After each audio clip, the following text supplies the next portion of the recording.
Yo, what up? Welcome to another episode of We Geekin. You guys know my guest, 6'6", and my man Admiral. We're going to jump right into this Bleach episode 8.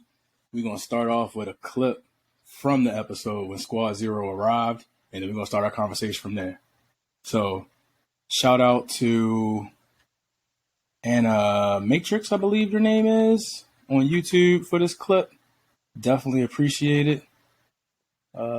Animeiko, sorry. Shout out to Animeiko for the clip. We definitely appreciate it. So, gentlemen, we're going to jump right into this. We're going to be stopping while we're going through, but we're going to be talking about what happened in this episode. So, y'all ready to jump right into this, fellas? Let's do it.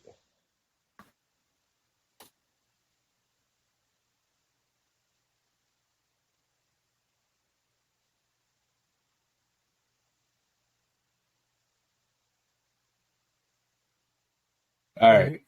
So, the Royal Palace ain't within the Sarate, and they got to travel there. You know what I'm saying? So, we're going to keep going.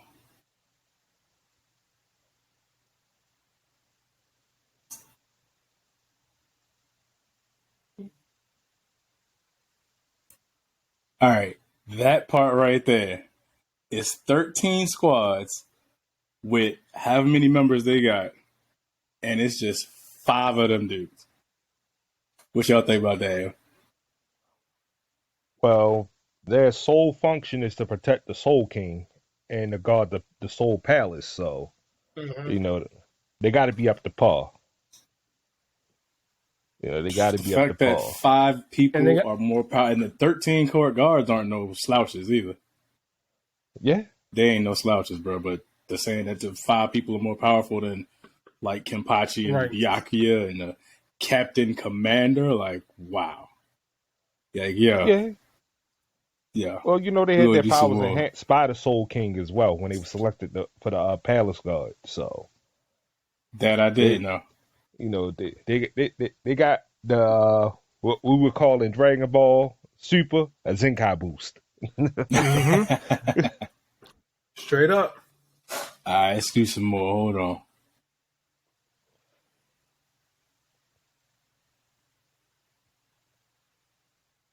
Unmute the WitchCon, bro. It's muted. Why I muted? No, the video. Oh, the video. There you go. Hold on. Had it down a little low. Still can't hear it. That's weird. Process and learning, I'm pretty sure they done seen this shit by this time. So who? Yeah, they definitely should have by now. So definitely curious about the relationship between these two. And I know Shinji's been around for a while, but yeah. He said something about when he said such and such or something like that. I can't think of, with their relationship, my guess is she put on weight because she probably wasn't that big before, and he doesn't recognize her because of the weight gain.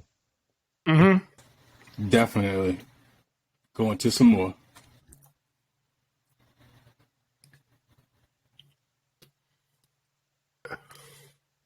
Damn, Elvis Presley lookalike over here. But see, what got me is he uses his hair. Is his hair is his bankai? That's the question. It's definitely got to be a part of him somehow. I definitely agree. He got to with be that. a weapon, and look, he got his hand in his pocket. Look at that shit. Cocky. You know what I'm saying? So cocky.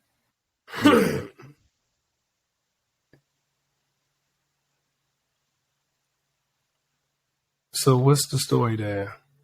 Oh, okay. Yeah, some other anime. I guess that wasn't that's the end of the clip. Yeah, that was the end of the clip.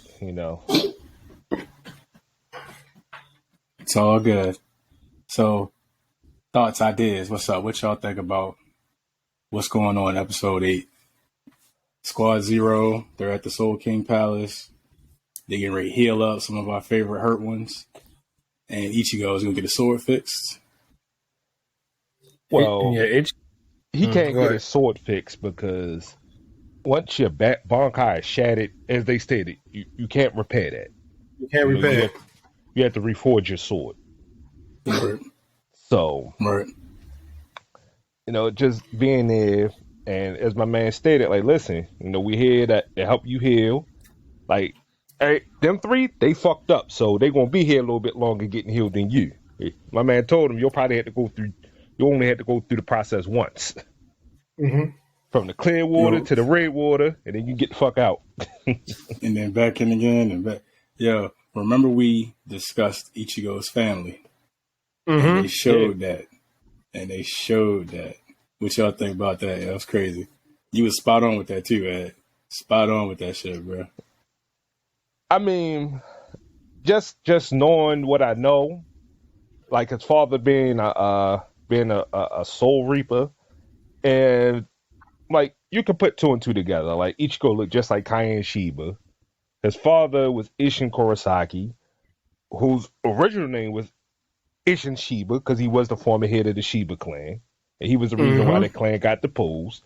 So it's like, just if you play detective just a little bit, use context clues, you could put it together.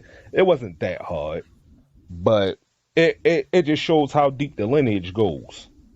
It shows how deep his lineage goes.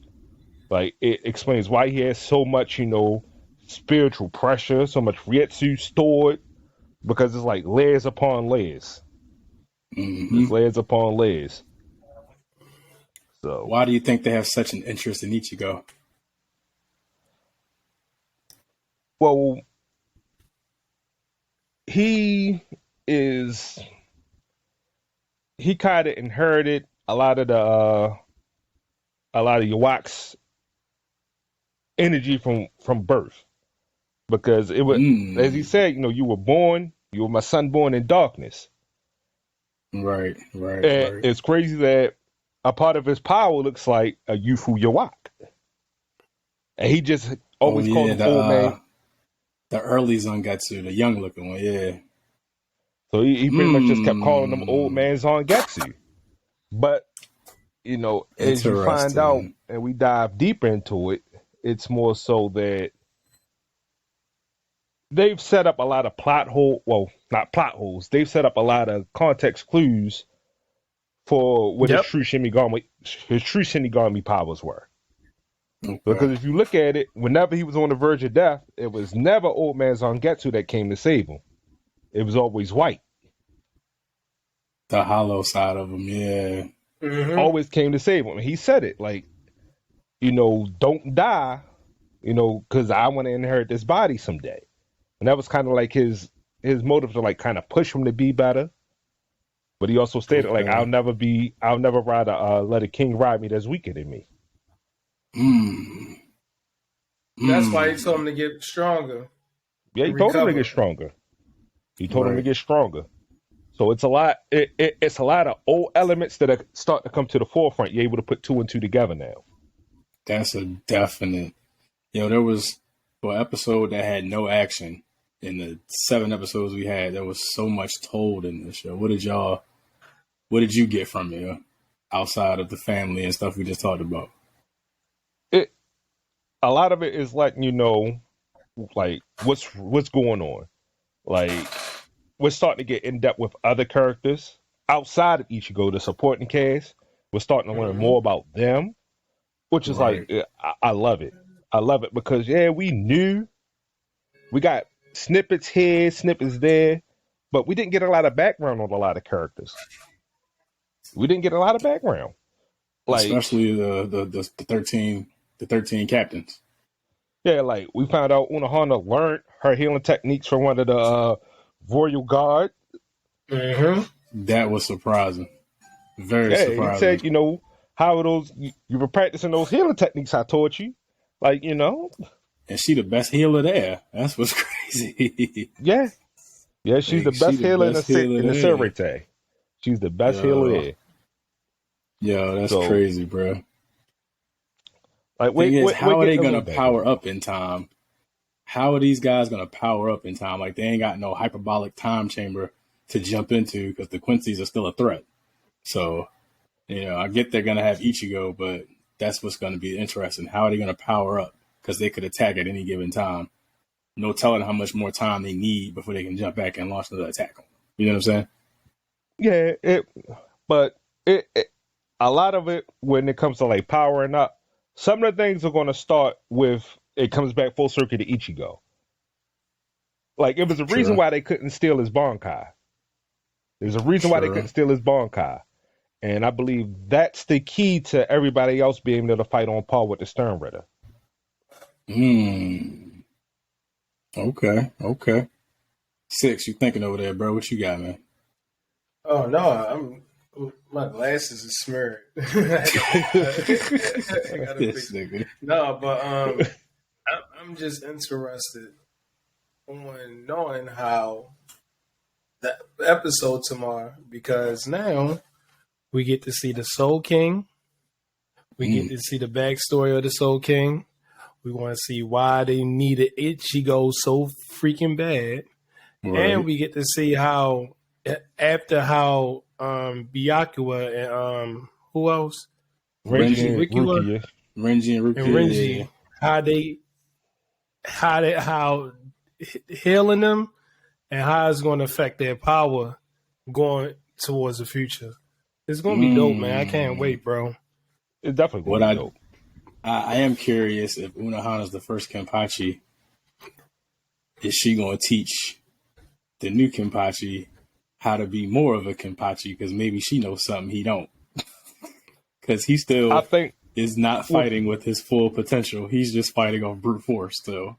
Mm-hmm. Yeah, he's fighting. That's on still brute the scary force. part. It's just brute force. Like, what can he really do if he learn the name of his sword? Like, learn a Bankai? I think a lot of it stems from his past, because I think it's something about them two that's intertwined. It's something about those two that's intertwined. So it's something there that I can't quite put my finger on it, but they have some type of a dynamic relationship. Because if she was the first Kenpachi, and he's what, the 11th, if I remember correctly, he's the 11th. And there's 9 in between them, or 10. 10 of them in between that separate them. She's never talked about history. Relinquished it. Yeah. She never truly relinquished the title because, she still is the first Kenpachi. She just doesn't go by it anymore. So I wonder what happened to the other 10. Did they die? Or I think the term Kenpachi is supposed to be like bloodthirsty or something like that, isn't it? If I remember. Yeah. I think. Yeah. Kind of glancing. Very, very interesting. Very, very interesting. So look, new episode come out tomorrow. I cannot wait for that shit to drop. What is like 10:30 on Hulu? So we'll definitely chop it up about that one there, because again, this one didn't have much action. It was more just filling the story, but we've been filling in the gaps leading up to this, so it's kind of confirming everything we've been talking about up to now. So this conversation's been very, very good. It's been peeling back a whole bunch of layers on this very engaging story we've been waiting a decade to get. So any final thoughts we get up out of here, gentlemen, before we jump into tomorrow's excitement? Well, you look at it like this. 10 years ago, you had 2 kids, he had 2 kids, and I had a 2-year-old. So that lets you know how long it's been. No bull. You right. It's been a long road. It's been a long road. Long road, man. Big time. 6, you got anything, bro? Stay tuned. 10 o'clock, was it? No, actually 11 o'clock Eastern time, 10 o'clock Central time, 8 o'clock Pacific time. On Hulu, be in front of that goddamn TV. Get some coffee if it's morning. Get some damn juice or soda, whatever you drink in the afternoon. Because tomorrow is going to be a fucking show. I hate to say it like that, but it's going to be a fucking show. And we going to deep dive into that show, man. I can't wait. I'm excited about it. Oh, yeah, definitely. Absolutely. We love that. I'm at the dip off at work, for like a good 35, 40. Look, you can follow my guests. I'll have their social links in the description on the podcast version and on YouTube and through the social media clips we're going to put out. So on behalf of my guests, I'm Kosh. This is We Geekin. We'll see y'all next time we talking Bleach. Peace out. Peace out. Peace.